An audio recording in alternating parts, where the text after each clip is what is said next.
News digital 2:30 PM న్యూస్కు స్వాగతం. ముందుగా ముఖ్యాంశాలు. ప్రతి ఇంటికి యోగాను తీసుకెళ్లడమే లక్ష్యమని ప్రకటించిన సీఎం చంద్రబాబు. యోగా వ్యాప్తి కోసం బాబా రామ్దేవ్తో కలిసి ప్రభుత్వం పనిచేస్తుందని వెల్లడి.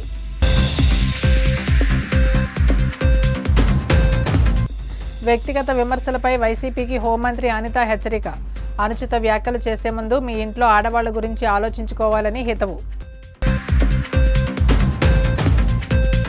రాష్ట్రంలోని 1.90 లక్షల ఎకరాల చుక్కల భూములకు త్వరలోనే విముక్తి కల్పిస్తామన్న మంత్రి అనగాని. ప్రజల భూ హక్కుల పరిరక్షణలో ఏపీ దేశానికే ఆదర్శంగా నిలుస్తుందని వ్యాఖ్య. కట్టుపాలెంలో 3 కోట్ల రూపాయలతో నిర్మించనున్న Kopanati Krishnamma skill development centre Bhavan నిర్మాణ పనులకు శంకుస్థాపన. శిలాఫలకాన్ని ఆవిష్కరించిన మంత్రి నిమ్మల.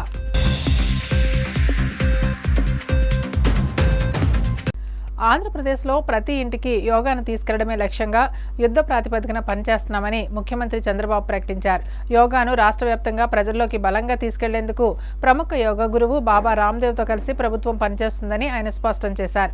ఉండవల్లి గుహల వద్ద జరిగిన యోగాంధ్ర కార్యక్రమంలో భాగంగా ఆయన జాతీయ మీడియా ప్రతినిధులతో మాట్లాడారు. ఈ సందర్భంగా చంద్రబాబు మాట్లాడుతూ అమరావతిని కేవలం పరిపాలనా రాజధానిగానే కాకుండా హెల్దీ, వెల్దీ, హ్యాపీ ఆధ్యాత్మిక నగరంగా తీర్చిదిద్దుతామని తెలిపారు. గతంలో తాను నిర్మించిన సైబరాబాద్ తరహాలోనే ఇప్పుడు అమరావతిని హైదరాబాద్ ప్లస్ గా నిర్మిస్తున్నట్లు ఆయన పేర్కొన్నారు. Seeing children, extraordinary performance. I am watching for the last 30 years, but today he has demonstrated further within 10 minutes. These girls and boys, the children can do miracles. I am very proud of them. Big applause for all children who has contributed extraordinary performance. I am watching him for the last 3 decades. When I became Chief Minister first time 95, then he was promoting yoga. I have seen earlier also I practiced yoga. Before also, yes, but he made yoga a mass momentum. Before, so many people have done, confined to some individuals, some places. I have seen when he promoted yoga, amazing experience for me. Thousands of people voluntarily they are coming and they are sitting in the dais morning 5 o'clock. Or 4 o'clock. 4 o'clock. Then hours together, you used to engage them and practice wherever you go. They have paid money also for expenditure, self-financing. That is the model he created and promoted yoga. Because of him, yoga has become mass momentum. On behalf of the country, I am thanking him. That is the biggest contribution. Here, yoga is our tradition. Yoga is our knowledge. Yoga is our, not only yoga, meditation is heritage. Today, another very historical day, Undavalli Caves. yes. We are doing yoga here. This is 6th and 7th century. And also if you see the beautiful place, nature, it is a part of Amaravati. Amaravati as on today, people's capital. In our history, mythological history, if you can go through, angels' capital. Devendra was the king there. Here, we wanted to build similar model. This is where I am very happy. Nowhere in the world it has been done. Voluntarily, 29,000 farmers came forward to donate 33,000 acres of land under land pooling without paying 1 pi. That is the spirit of farmers here. తన చదువు, వేషధారణ, రూపంపై వ్యక్తిగత విమర్శలు చేస్తున్న YCP నేతలకు హోంమంత్రి వంగలపూడి అనిత ఘాటుగా బదులిచ్చారు. ఇలాంటి అనుచిత వ్యాఖ్యలు చేసే ముందు తమ ఇంట్లోని మహిళల గురించి ఆలోచించుకోవాలని ఆమె హితవు పలికారు. అనకాపల్లి జిల్లా నక్కపల్లి మండలం చిన్నదొడ్డిగలు గ్రామంలో నిర్వహించిన బహిరంగ సభలో అనిత మాట్లాడుతూ తన దృష్టి కేవలం ప్రజాసేవ, పరిపాలనపైనే ఉందని ఆమె తేల్చి చెప్పారు. రాజకీయాలకు అతీతంగా అభివృద్ధి పనులు జరగాలని, గడిచిన 2 ఏళ్లలో తాను ఎలాంటి అవినీతికి తావు ఇవ్వలేదని ఆమె పేర్కొన్నారు. రాజకీయాలు కేవలం ఎన్నికల వరకే పరిమితమని, ఆ తర్వాత కేవలం సుపరిపాలనపైనే తన దృష్టి ఉంటుందని అనిత వివరించారు. ఎలక్షన్ గెలిచిన తర్వాత పార్టీలతో సంబంధం లేకుండానే మన అభివృద్ధి సంక్షేమ కార్యక్రమాలు చేయాలి. నిజంగా ఎలా కాదు అనుకుంటే ఈరోజు వైఎస్ఆర్సీపీకి మెజార్టీ వచ్చిన వార్డులో మేము రోడ్లు లేకుండా మానేసామా? వాళ్ళకి ఎవరు సంక్షేమ కార్యక్రమాలు లేకుండా మానేసామా? ఈరోజు సంక్షేమ కార్యక్రమాలు అర్హులైన ప్రతి ఒక్కరికి వస్తుంది. అయితే నేను ఒకటే అడుగుతున్నాను, నేను ఎక్కువ ఏం మాట్లాడి వాళ్ళు ఎవరిని విమర్శించట్లేదు. ఇక బయట ఉన్న వైఎస్ఆర్సీపీ నాయకుల గురించి కూడా మాట్లాడలేదు. ఇక్కడ ఉన్న వైఎస్ఆర్సీపీ నా అన్నదమ్ముల గురించి మాట్లాడుతున్నా. అది నా సంస్కారం. నా అన్నదమ్ములని వాళ్ళని కూడా నా అన్నదమ్ములుగా భావించే నేను మాట్లాడుతున్నాను. అలా మీకు ఎప్పుడైనా ఈ 2 సంవత్సరాల కాలంలో వైఎస్ఆర్సీపీ నాయకుల మీద ఒక చిన్న అక్రమ కేసైనా పెట్టానా? నేను హోమ్ మినిస్టర్. నేను ఈరోజు మామూలుగా మాట్లాడాలనుకుంటే మీరు చేసే పనులు కానీ మీరు మాట్లాడే మాటలు కానీ నేను కేసులు పెట్టచ్చు. నేను ఏ రోజు కూడా ఈ నియోజకవర్గంలో అక్రమంగా ఎవరి మీద కూడా ఒక కేసు కూడా బనాయించలేదు. ఏ రోజైనా మిమ్మల్ని ఇంట్లో కూర్చోబెట్టి హౌస్ అరెస్ట్ చేసామా? ఏ రోజైనా మిమ్మల్ని అక్రమంగా తీసుకొచ్చి స్టేషన్ లో కూర్చోబెట్టామా? ఏ రోజైనా మిమ్మల్ని అక్కడ మీరు చేస్తున్న వ్యాపారాలని మా వాళ్ళు ఎవరైనా వచ్చి మిమ్మల్ని అడ్డుకున్నారా? ఎవరు నీతిగా నిజాయితీగా చేసుకుంటే చేసుకోండి చెప్పే వదిలేమే. ఈ రోజు నా గురించి మాట్లాడేటప్పుడు దయచేసి నీ ఇంట్లో ఆడబిడ్డ గురించి మాట్లాడేటప్పుడు మాట్లాడితే ఎలా రియాక్ట్ అవుతారో అలా రియాక్ట్ అవ్వండి. మనం ఏదైనా రాజకీయాలు ఉంటే వేరే ప్లాట్ఫామ్స్ మేము తీసుకుందాం తప్పించి నా చదువు గురించి, నా ఉద్యోగం గురించి, నా పట్టు గురించి, నా బొట్టు గురించి మాట్లాడేటప్పుడు వాళ్ళెవరికి విజ్ఞత ఉందా లేదా అని అనుకోవాలి. కానీ పాయకరావుపేట నియోజకవర్గంలో వైఎస్ఆర్సీపీ నాయకులందరికీ కూడా విజ్ఞత ఉంది అని నేను ఇంతవరకు భావించాను. ఆ విజ్ఞత గుర్తు చేద్దామని నేను మళ్ళా చెప్తున్నాను. నేను సైద్ధాంతికి ఏమైనా తప్పు చేశానా? నా ప్రొఫెషన్ ఏమైనా తప్పు చేశానా? నేనేమైనా అవినీతి చేశానా? మాట్లాడండి, నేను పాత. దీనికి కూడా నేను పడడం అనట్లేదు, నేను విజ్ఞత వదిలేస్తున్నా. ఇది నా ఆడబిడ్డకి తెలియాలి కాబట్టి ఈ స్టేజ్ మీద నా నియోజకవర్గ ప్రజలకి మాత్రమే చెప్తాను. స్టేట్ లెవెల్లో కూర్చొని మాట్లాడాల్సింది వేరే ఉంది, అప్పుడు మాట్లాడతా. ఈ రోజు ఇక్కడ ఇంతమంది ఆడబిడ్డలు ఉన్నారంటే మీరందరూ వదిలేసి మొహం సొక్కలు పడుకుంటామా? పౌడర్ రాసుకుంటామా? పౌడర్ ముందు ఏ మాయిశ్చరైజర్ రాసుకుంటాం. ఈ మధ్య సన్స్క్రీన్ రాసుకుంటారు, పౌడర్ రాసుకుంటారు, బొట్టు పెట్టుకుంటారు, కాటన్ పెట్టుకుంటారు. ఇవన్నీ మామూలు చేసేదే కదా. ఇది అవునా కదా చెప్పడము? ఈరోజు చంటి బిడ్డ పుడుతుంది, పుట్టిన తర్వాత చక్కగా స్నానం చేస్తాము, నలుగు పెట్టి స్నానం చేస్తాము, చక్కగా అమ్మాయి పౌడర్ రాసి చిన్న బొట్టు పెట్టి చిన్న మురుసుక పెట్టి నా బంగారం దృష్టి తీసుకొని మురిసిపోతాం. అది కూడా మేకప్కేనా? నేను ఎప్పుడు బాధపడి ఇలాంటి విషయాలు ఇలాంటివన్నీ విని విని విని రాజకీయాల్లోకి వచ్చి ఈ రోజు ఈ పొజిషన్ లో కూర్చున్నా. ఇంకా పడతా, ప్రాబ్లం ఏం లేదు. ఎవరి గురించి అంటే ఈ రాష్ట్ర ప్రజల గురించి, నా పాయకరావుపేట నియోజకవర్గ ప్రజల గురించి ఎన్ని అవమానాలు పడ్డానికైనా సిద్ధంగా ఉన్నాను. కానీ ఒక్క రోజు కూడా బ్యాక్ స్టెప్ నేను వేయను. నేను ఎలాంటిదానంటే నాకులాగే ఉండాలి అనుకుంటా జనాలందరూ. విమర్శలకి తల తీసి ఇంట్లో కూర్చొని రకాలం కాదు, మా పాయకరావుపేట పెట్టుకోవాలంటే కాదు. ఎంత పోస్ట్ గారికి వస్తుందో ఇక్కడ ప్రతి పాయకరావుపేట నీళ్లు తాగిన ప్రతి ఒక్క ఆడబిడ్డ కూడా అలాగే రాష్ట్రంలోని 1.90 లక్షల ఎకరాల చొక్కల భూములకు 10 నుంచి 15 రోజుల్లో విముక్తి కల్పిస్తామని రెవెన్యూ మంత్రి అనగాని సత్యప్రసాద్ తెలిపారు. పరిపాలనా సౌలభ్యం కోసం మరిన్ని రెవెన్యూ డివిజన్లు చేస్తామన్నారు. ప్రజల భూ హక్కుల పరిరక్షణలో ఏపీ దేశానికి ఆదర్శంగా నిలుస్తుందని చెప్పారు. 2 ఏళ్లలో రెవెన్యూ శాఖ విప్లవాత్మక సంస్కరణలు తీసుకొచ్చిందని అమరావతి సచివాలయంలో ఆయన మీడియాకు తెలిపారు. కూటమి ప్రభుత్వం వచ్చాక 7.50 లక్షల భూ సమస్యలు వచ్చాయన్నారు. రీసర్వే 2.0ను పకడ్బందీగా నిర్వహించామని, భూ యజమానులు తమ భూమి పక్కాగా వచ్చిందన్నాక పాస్ పుస్తకాలకు పంపామని వివరించారు. కూటమి ప్రభుత్వం ఈ రాష్ట్రంలో ఏర్పడిన తర్వాత 2 సంవత్సరాలు ఏదైతే ప్రజలు మా మీద నమ్మకం పెట్టుకున్నారో వారి నమ్మకాన్ని ఎక్కడ కూడా వమ్ము చేయకుండా ప్రతి ఒక్క కార్యక్రమం కూడా క్షేత్రస్థాయిలో అమలు చేస్తూ దాన్ని పర్యవేక్షించుకుంటూ ముందుకు వెళ్తా ఉన్నాము. దాంతోపాటు అభివృద్ధి సంక్షేమం వాటి పురోగతిని ప్రతి క్షేత్రస్థాయిలో ప్రతి ఒక్క గ్రామంలో చర్చించి, అలాగే నియోజకవర్గాలుగా రాష్ట్ర స్థాయిలో కూడా మేము మీటింగ్లు పెట్టుకుని డిపార్ట్మెంట్ల వారిగా చరిత్రలో ఎప్పుడు ఏ పార్టీ, ఏ ప్రభుత్వం, ఏ గవర్నమెంట్, ఏ డిపార్ట్మెంట్లు కూడా ఇంత గతంలో చేయలేదు. ఈ గవర్నమెంట్లో ఎందుకంటే 2014-19 ఏదైతే మనం ఈ రాష్ట్రాన్ని పునర్నిర్మించుకుంటా ఉన్నామో 1924లో తిరోగమనం అయింది కాబట్టి దాన్ని మళ్ళా భవిష్యత్ తరాలకు మంచి చేసి తీరాలని చెప్పే లక్ష్యంతో మనం ముందుకెళ్తా ఉన్నాము. అవన్నీ కూడా శ్వేతపత్రాల ద్వారా మేము గతంలో కూడా ఇచ్చాము. అవన్నీ కూడా ఏం చేస్తున్నాము, ఏం చేశాము, అవి కూడా ఎప్పటికప్పుడు ప్రజలకు కూడా తెలియజేయాలి. పత్రికా సోదరిమణుల ద్వారా కూడా ఇప్పుడు డిబేట్ చేసుకుంటూ ఉంటేనే ఒక మంచి పరిపాలన ఇవ్వగలం. ఈ 2 సంవత్సరాల సుపరిపాలన ఏదైతే మంచి ప్రభుత్వం చేశామో ఆ కార్యక్రమాలన్నీ కూడా మీ అందరితో చెప్పడం కోసం, ముఖ్యంగా ఎందుకంటే రెవెన్యూ ల్యాండ్స్ డిపార్ట్మెంట్ వచ్చేటప్పటికి చాలా ప్రాబ్లం, అంటే చాలా ఇష్యూస్ ఉన్నటువంటి డిపార్ట్మెంట్. అలాగే భూమి అనేది ఎవరికైతే హక్కు ఉందో వాళ్ళందరికీ కూడా భవిష్యత్తుకి భరోసా ఇచ్చేటువంటి ఒక ఎమోషనల్ ఇష్యూ, అది వెరీ డెలికేట్ ఇష్యూ.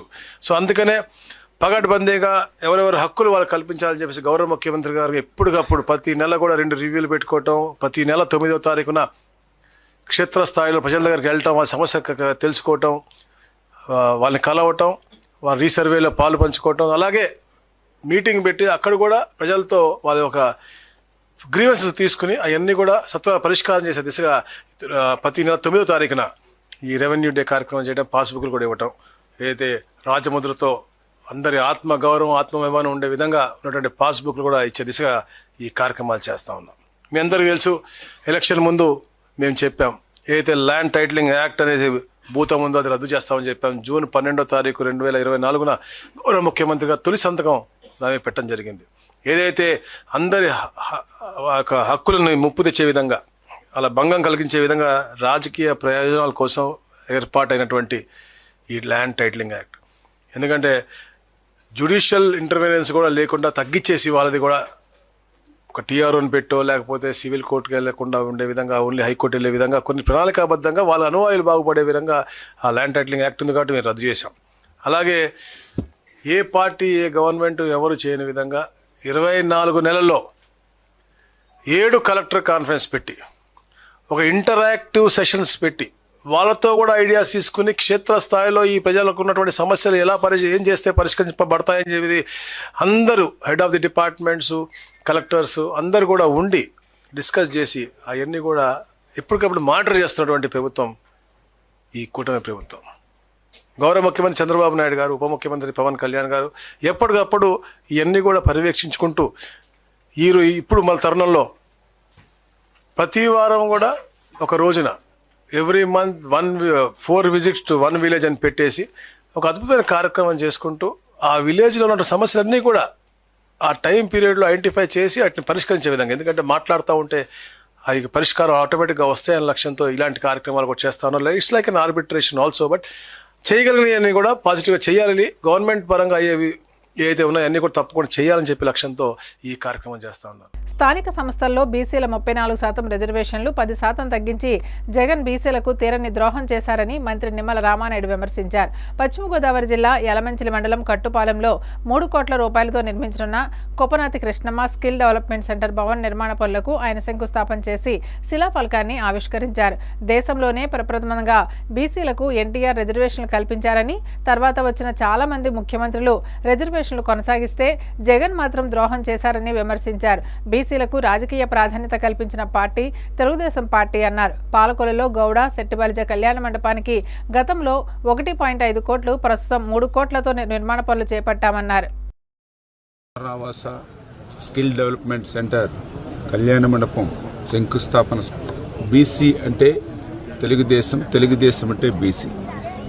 ఈరోజు కూడా కూటమి ప్రభుత్వం అధికారంలోకి వచ్చిన తర్వాత ఆ బడుగు బలహీన వర్గాలకు అత్యధికమైనటువంటి ప్రాధాన్యత ఈరోజు తెలుగుదేశం, జనసేన, బీజేపీ అందిస్తుంది. అందులో కూడా ముఖ్యంగా ఈరోజు మన పాలకొల్లు నియోజకవర్గంలో కూడా ఈరోజు అనే కాదు, ఆ రోజు 2014 నుండి ఈ రోజు వరకు కూడా బీసీలకు అత్యున్నతమైనటువంటి ప్రాధాన్యతనిస్తూ అందులో భాగంగానే ఎప్పటి నుంచో కలగా ఈ నియోజకవర్గంలో మిగిలిపోయినటువంటి గౌడ సెట్టుబలిజ భవనానికి ఆ రోజు 14-19లో 1,50 లక్షల రూపాయలు ఇచ్చాం.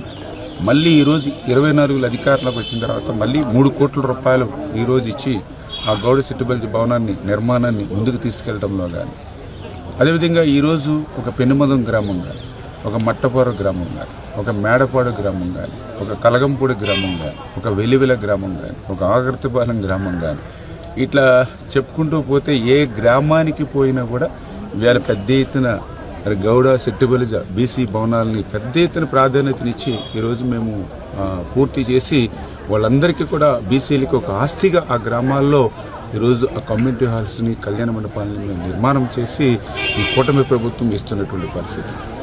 అందులో భాగంగానే ఈరోజు పట్టుపాలెంలో కూడా అగ్నికుల క్షత్రియులు, ఎందుకంటే గోదావరి తీరానుంటారు, సముద్ర తీరానుంటారు, నిత్యం ప్రమాదాలతోటి వీళ్ళ జీవితం ముడిపడి ఉంటుంది.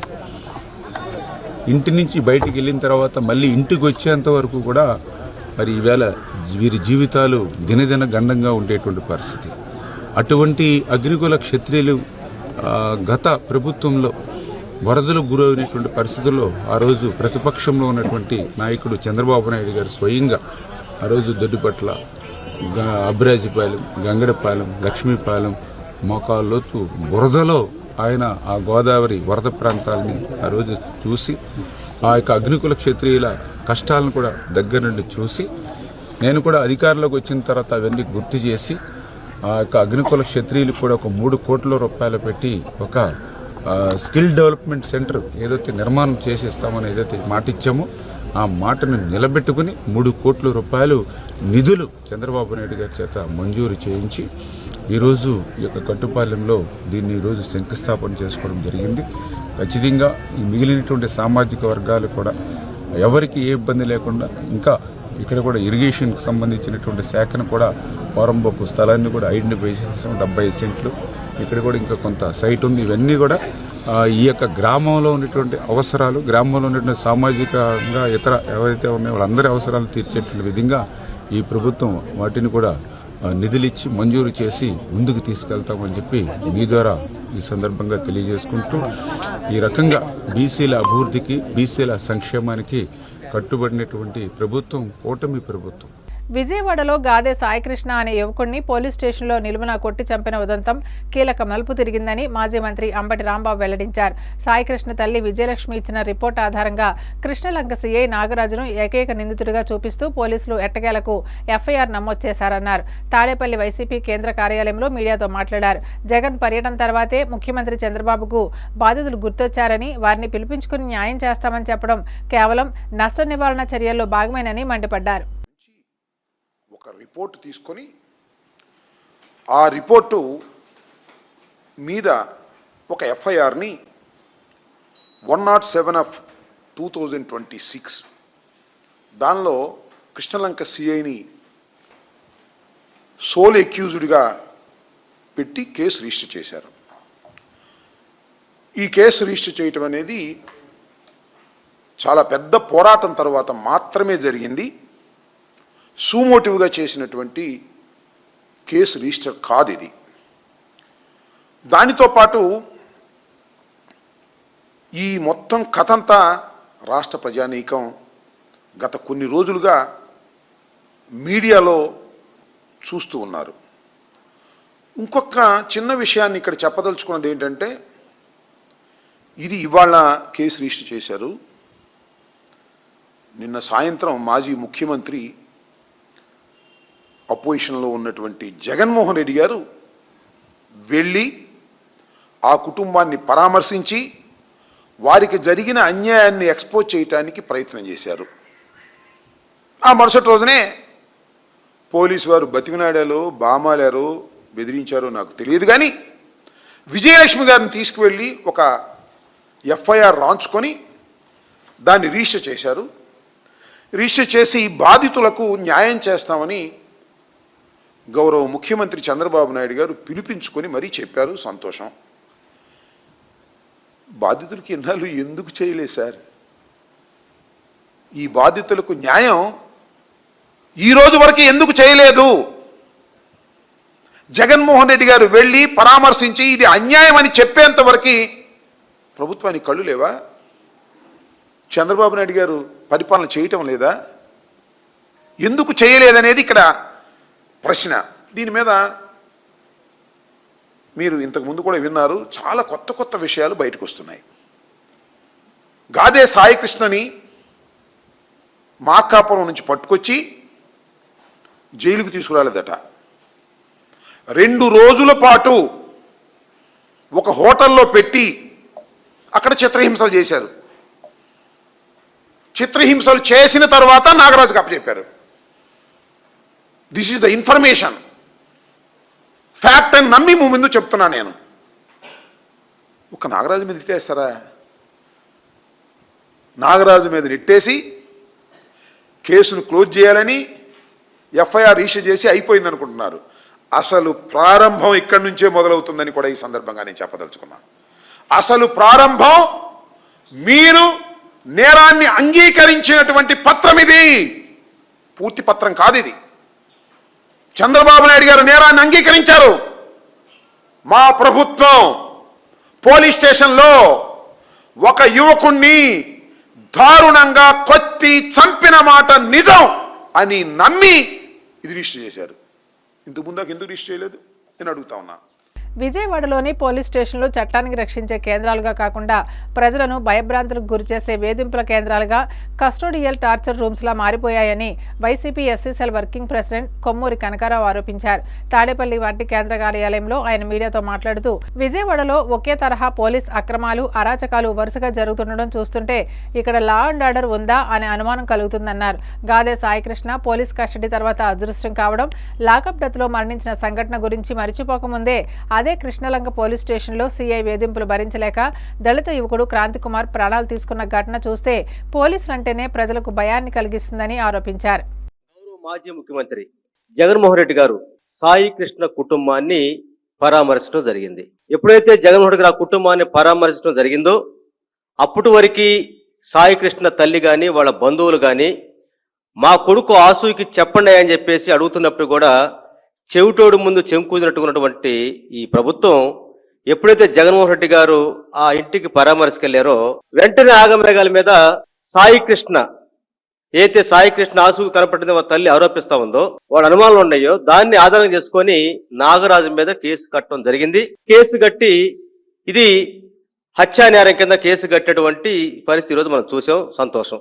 ఈ సందర్భంలో అడుగుతా ఉన్నాం చంద్రబాబు నాయుడు గారిని, అదే నాగరాజు యొక్క వేధింపుల పరంపరలోనే నిన్న పేరుపోగు క్రాంతి కుమారు తను సూసైడ్ చేసుకుంటున్నట్టుగా సిఐ నాగరాజు వేధింపుల వల్లే గత 3 నెలలుగా నన్ను టార్చర్ పెడుతున్న నేపథ్యంలోనే నా కులం పేరుతోటి నేను మాదిగ్గా పుట్టమే పెద్ద నేరమా, తప్పు చేసుకున్నానేమని చెప్పేసి సిఐ నాగరాజు వేధింపుల వల్ల నేను చచ్చిపోతానని చెప్పేసి ఒక వీడియోని నిన్న రావడం జరిగింది. అది క్రాంతి కుమార్ పేరుతో రావడం జరిగింది. ఆ వీడియో స్పష్టంగా చెప్పాడు. మేము ఈ సందర్భంలో అడుగుతూనే ఉన్నాం, అయితే సాయి కృష్ణ కేసులు ఏ విధంగా కేసు కట్టారో వాళ్ళ యొక్క తల్లి యొక్క ఆరోపణ మేరకు క్రాంతి కుమార్ అయితే వీడియో చేసుకొని చనిపోయానని చెప్పేసి చనిపోవటానికి నాగరాజు వేధింపులని చెప్పాడో దాన్ని ఆధారంగా చేసుకొని ఆ వీడియోని మరణవాగ్మూలంగా తీసుకొని తక్షణమే సిఐ నాగరాజు మీద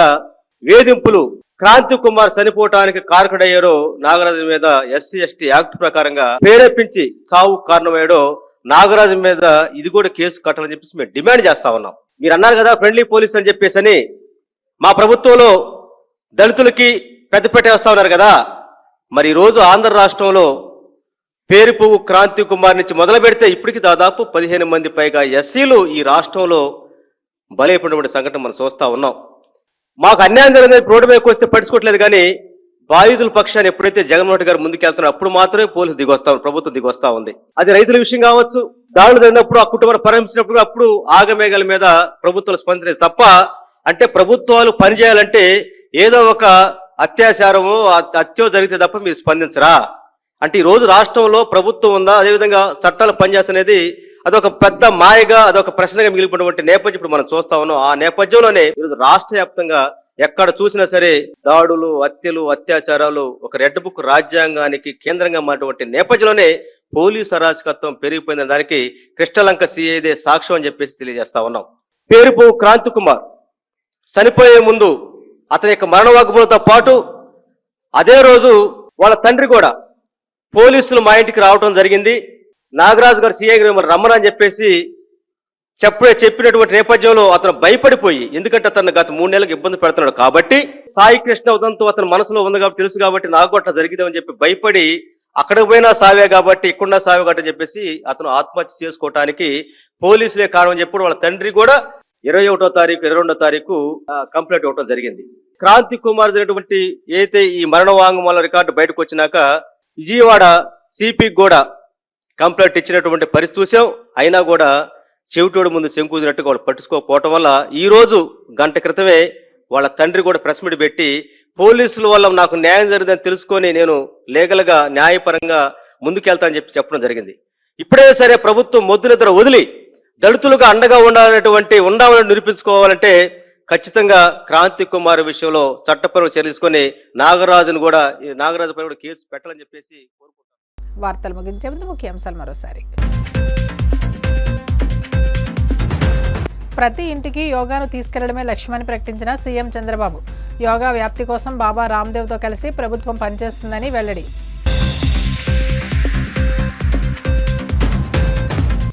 వ్యక్తిగత విమర్శలపై వైసీపీకి హోంమంత్రి అనిత హెచ్చరిక. అనుచిత వ్యాఖ్యలు చేసే ముందు మీ ఇంట్లో ఆడవాళ్ల గురించి ఆలోచించుకోవాలని హితవు. రాష్ట్రంలోని 1.90 లక్షల ఎకరాల చుక్కల భూములకు త్వరలోనే విముక్తి కల్పిస్తామన్న మంత్రి అనగాని.